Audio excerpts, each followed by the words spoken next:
On a humid Miami afternoon, Lucas was heading home from his part-time job at a downtown garage when he spotted the sleek black car stranded on the side of the road. He slowed his pace, wiping the sweat from his forehead, curiosity tugging at him. The car was unlike anything he usually saw in his neighborhood, gleaming even under the dusty roadside light. Beside it stood a woman, tall, stylish, and visibly annoyed as she tried to explain something over the phone. Lucas recognized the frustration instantly. He'd seen plenty of people stuck with flats, though none quite like her. He hesitated for a moment, wondering if she would even accept his help, but then decided his mother hadn't raised him to walk past someone in need. So, he approached with a small wave and a gentle, "Need a hand," hoping his tone would ease the tension he saw etched across her face. Ava turned sharply, startled by the voice, and studied the young man standing before her. His shirt was worn, his jeans smudged with the kind of stains that came from real work, not careless living. He looked more like a college kid than a roadside professional, yet his eyes carried a quiet steadiness. She had been about to demand roadside assistance to send someone immediately.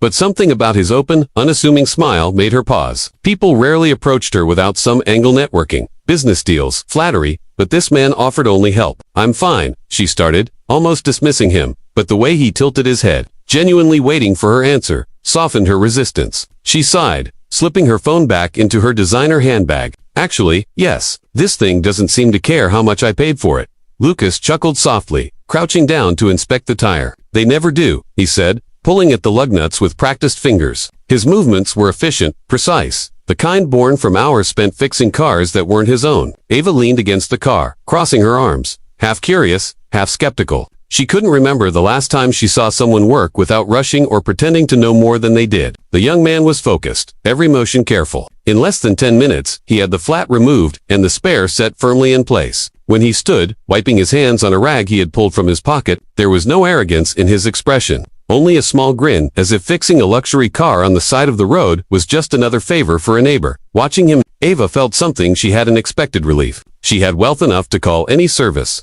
power enough to demand immediate attention, but in that moment, what comforted her most was the simplicity of someone helping because they wanted to, not because they had to. She tilted her head, unable to hide her curiosity. "You're not with roadside assistance, are you?" she asked. Lucas shook his head, sliding the jack back into her trunk. "No ma'am, just a student, work part-time at a garage, saw you struggling and figured I'd lend a hand." The humility in his tone struck her. No bragging, no subtle hint at wanting something in return, just a plain truth. For the first time in a long while, Ava realized she was being seen not as a millionaire, not as a headline name in business circles, but simply as a woman who needed help. She studied him more closely now, noticing the strands of hair falling across his forehead, the faint smudge of grease that hadn't washed off from earlier. "You're a college student and a mechanic?" she asked, genuine curiosity seeping into her tone. Lucas nodded, leaning against the trunk for a moment as if catching his breath. "Yeah, trying to finish my degree in engineering. The garage pays for books. The valet gig helps with rent. It's a juggling act." His words were casual, but there was a strength behind them, the kind that came from learning how to keep going even when life didn't make it easy. Ava found herself strangely impressed. Most of the men in her world flaunted their success or complained when things didn't go their way. This one seemed grounded, almost anchored in his simplicity. For Lucas, the encounter was nothing unusual. He had helped strangers before, and he didn't think much of it. But as he packed up her damaged tire and shut the trunk, he noticed the way Ava was looking at him, like she was seeing more than just a boy with grease under his nails. He felt a flicker of awkwardness, scratching the back of his neck. "Well, you should be good to go now. Just be careful. That spare won't last long. Best to get a new tire soon." He stepped back, ready to let her drive away and disappear back into the world that seemed galaxies apart from his own. Yet, as she lingered, a part of him wondered why she hadn't simply started the engine and left. Ava wasn't ready to go, though. Something about the way he had spoken, soft, respectful, and utterly genuine, had stirred something inside her. She had spent years surrounded by people who measured worth by wealth, who treated kindness as currency to be exchanged. But here was a young man who didn't ask her last name, didn't seem to care about the cost of her shoes or the brand of her car. For the first time in months, she felt normal. "Thank you," she said quietly, her voice carrying more weight than the two simple words might suggest. Lucas gave her a polite nod, already stepping back toward the sidewalk. He didn't expect to see her again, didn't think this moment meant anything more than what it was. But as Ava slid into the driver's seat, she caught her reflection in the rearview mirror and noticed something startling. A genuine smile, one that had nothing to do with her fortune, only with the way a stranger had reminded her what kindness looked like. The little cafe Ava chose wasn't her usual kind of place. Instead of glass walls and marble counters, it was a small family-owned spot tucked between a bookstore and a flower shop. Lucas arrived nervously, wiping grease from his hands after a morning shift. When she waved him over, his heart skipped. She looked elegant yet casual, her expensive jacket folded neatly beside her. Over coffee, the silence between them broke naturally, laughter finding its way into their sentences. Ava confessed she hadn't done something this simple in years, and Lucas grinned, teasing that she seemed almost human outside her million-dollar lifestyle. For the first time, she laughed without restraint, and he realized she wasn't the distant woman he'd assumed. She was just a person yearning for connection. They began meeting more often, sometimes for coffee, sometimes for walks along the beach at dusk. Ava loved how Lucas listened, not just hearing words but truly absorbing what she said. He never treated her like a trophy or a prize. He never mentioned her money unless she did. Lucas spoke about his late nights studying engineering, his dream of opening his own garage one day, and the sacrifices he made working extra shifts to cover tuition. Ava admired his determination. She confessed how lonely success felt, surrounded by people who wanted deals, favors, or a share of her wealth. With him, she didn't need a mask.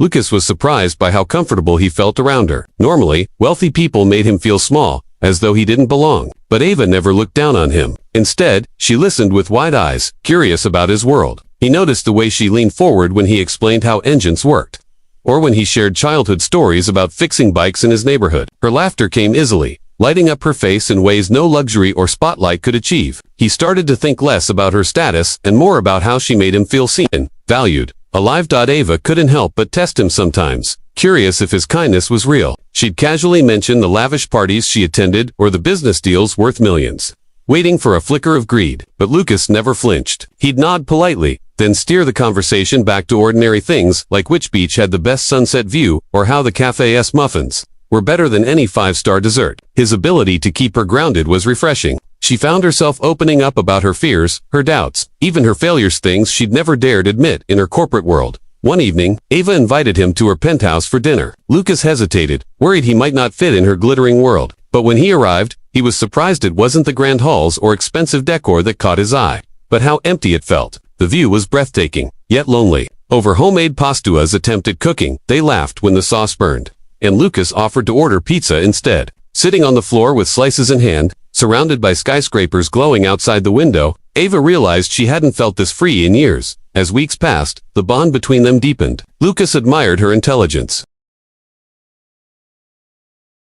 her strength, and the way she carried herself through challenges. He saw her not as a millionaire, but as a woman who longed for simplicity, love, and trust. Ava admired his humility, his grit, and his unwavering belief in doing right even when no one was watching. They began to share small routines: coffee before her meetings, study breaks where she quizzed him on engineering terms, or late-night phone calls when she needed someone who truly cared. Despite their growing closeness, Lucas remained cautious. He knew their worlds were vastly different. She was photographed in magazines, while he worried about rent. He feared becoming a temporary distraction in her glamorous life. But Ava was determined to prove he mattered. One afternoon, when Lucas mentioned skipping meals to save money, she surprised him with a packed lunch she'd made herself. "For someone who's always fixing things for others," she said softly, "let someone take care of you for once." He looked at her differently that day. Realizing she wasn't just curious about him, she cared. Their friendship turned into something unspoken but undeniable. When Ava laughed, Lucas found himself watching longer than he should. When Lucas spoke about his dreams, Ava listened with a softness that hinted at more than friendship. They hadn't crossed the line into romance yet,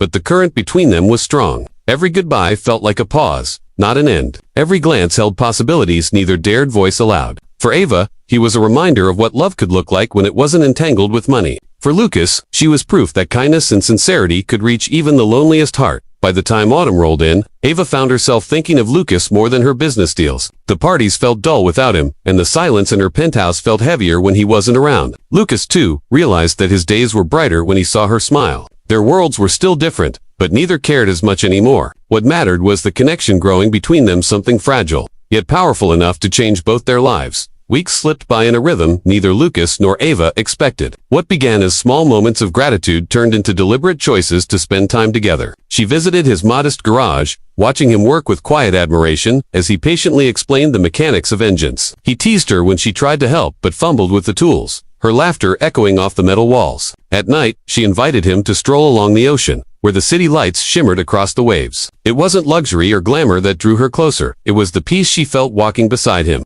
the comfort in his silence, and the sincerity in his smile. Lucas often wondered how he'd gotten so lucky, but Ava always reminded him. It wasn't luck, it was something real. That evening, the sunset painted the horizon in shades of gold and crimson as they sat on a park bench, sharing takeout noodles. Ava leaned back, watching children chase kites in the breeze. She sighed softly, admitting she'd spent years building empires but never slowing down to notice simple joys like this. Lucas turned, chopsticks in hand, and told her that life's beauty was in the small things: laughter over food, sunsets that cost nothing, and company that made it all worthwhile. His words struck her deeply. For the first time in years, Ava didn't feel like a millionaire carrying the weight of expectations. She felt like a woman being seen and loved for who she was. As their connection deepened, whispers of doubt crept into Lucas's mind. Could someone like Ava truly belong in his world? He lived in a shared apartment with noisy roommates, worked odd jobs to cover tuition, and fixed cars late into the night. She lived in penthouses, attended galas, and commanded boardrooms. But whenever he looked into her eyes, those differences faded.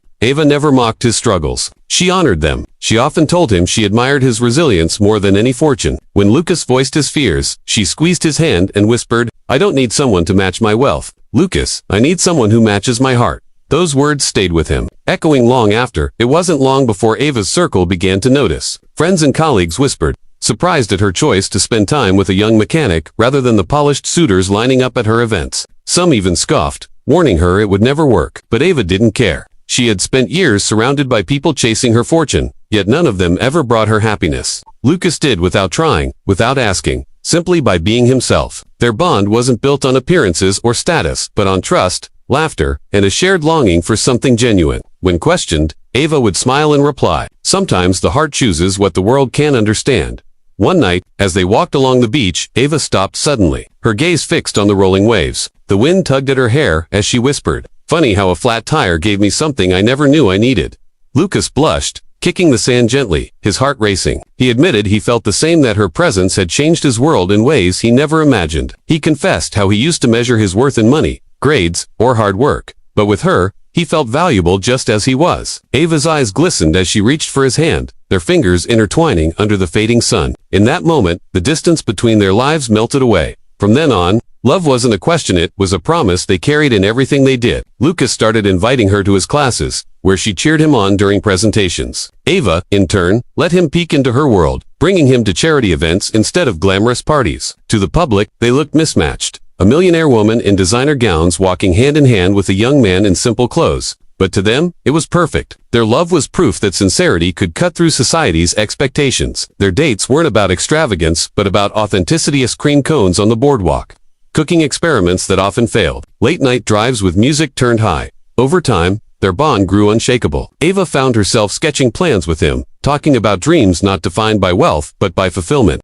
Lucas shared his vision of a garage that doubled as a community hub, offering free classes to kids interested in mechanics. She offered to support him not with a blank check, but with encouragement, guidance, and connections he wouldn't otherwise have. Yet Lucas insisted on working for it, determined to build a future with his own hands. Ava admired that stubborn pride. It reminded her why she had fallen for him in the first place. He didn't want her for what she had, he wanted her for who she was. Months later, during a warm spring evening, Lucas planned something special. He didn't have diamonds or a grand stage, but he had sincerity. He took Ava back to the quiet road where they first met, the very spot where her car had broken down. Under the starlit sky, he told her that the flat tire wasn't an accident but fate's way of bringing them together. He knelt on one knee, holding a small silver ring he'd saved for, and said, "Ava, you've taught me that love doesn't care about where we come from, only where we're willing to go together. Will you marry me?" Her eyes filled with tears as she whispered yes, pulling him into an embrace. Their love story became one of whispers in the city, not because of wealth or fame, but because of its simplicity. A flat tire on a lonely Miami road had led to a lifelong journey neither expected. Ava and Lucas proved that love could rise above status, doubts, and differences when built on kindness and truth. To everyone else, they might have been unlikely, but to them, they were everything. Their love was not about matching worlds, it was about creating a new one together.